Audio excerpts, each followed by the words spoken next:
नमस्कार। जय हिंद।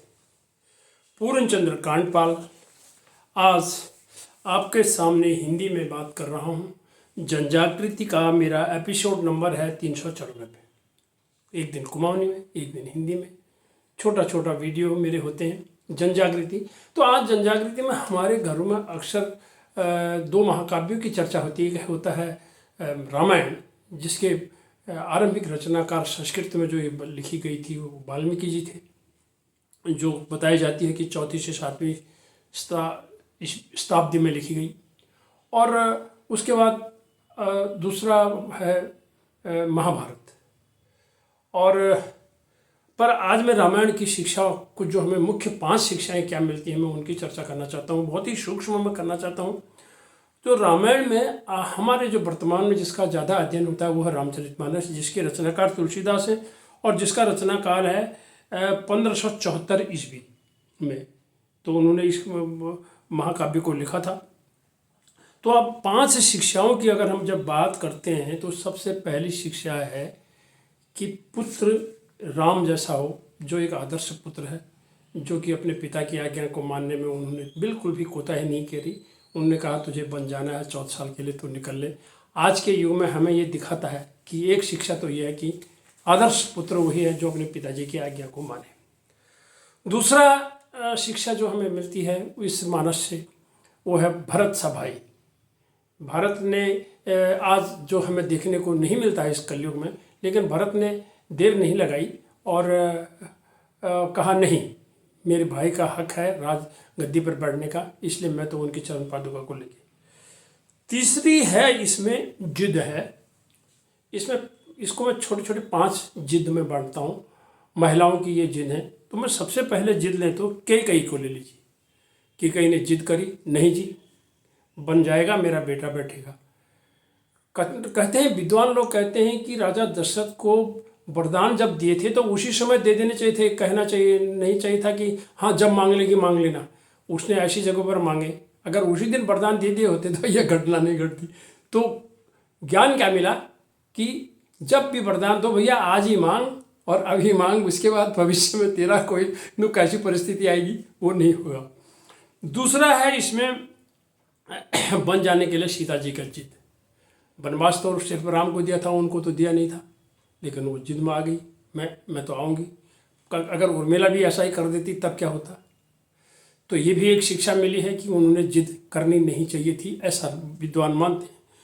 तीसरा ये कहते हैं कि शूर्पणखा ने अपने भाई के सामने ये जिद रखी कि तू उनकी पत्नी को चुरा ला। शूर्पणखा भी एक महिला थी। कौन सी ऐसी महिला है जो अपने भाई का बुरा चाहती है? इसने अपने भाई का सर्वनाश चाहती थी वो। तो ये भी एक शिक्षा मिली कि ऐसी महिलाएं जिन्होंने, क्योंकि हम इसको साहित्य की दृष्टि से देख रहे हैं इस महाकाव्य को, तो शूर्पणखा ने अपने भाई का बुरा चाहा। चौथी जिद इसमें है, लक्ष्मण नहीं जाना चाहते थे हिरण के पीछे, लेकिन सीता ने ऐसी उनको बातें सुनाई कि वो एक जिद में आ गई, तुम्हें जाना ही पड़ेगा। अगर वो जिद नहीं करती तो लक्ष्मण जी जाते नहीं, क्योंकि लक्ष्मण जी को तो लक्ष्मण वहाँ पर चौकीदारी करने के लिए रखा गया था, सुरक्षा प्रहरी बना के रखा गया था, लेकिन उन्होंने जिद करी। और 5वीं जिद इसमें यह है कि कोई भी सन्यासी साधु नहीं हो सकता। रावण एक ठग बन करके वहाँ पर आया और सीता जी की ये जिद कि भाई मैं तो उसको शिक्षा भिक्षा जरूर ही दूंगी, वो ये भाप नहीं पाई कि ये जो है ठग है। तो यानी ये शिक्षा मिली कि सन्यासी का वेश बना करके भी आज के ज़माने में हमें ठगा जा सकता है। ये शिक्षा हमें ये मिलती है। और चौथी शिक्षा आगे हम जब चलते हैं, परिजन या मित्र का जब हम त्याग करते हैं तो हम सर्वनाश की तरफ जाते हैं। सुग्रीव का त्याग हुआ, उसने अपने आंसू डाले, रामचंद्र जी से कहा मेरे को बाली ने ये किया है, बाली मारा गया। कहानी आप जानते हैं। उधर विभीषण ने रावण का जो है पर्दाफाश किया, इसके नाभि में अमृतकुंड है, ये तभी मरेगा, और उसका बुबार भेद खुला। तो घर का भेदी लंका ढावे उन्होंने किया। तो इसमें यह शिक्षा मिली कि हमारा कोई परिजन या हमारा कोई मित्र या हमारा आत्मीयजन सो हमारे भेद जानता है, तो यदि हम उससे हम संबंध विच्छेद करते हैं तो इस तरह की कहानी घट सकती है। और अंतिम शिक्षा अहंकार।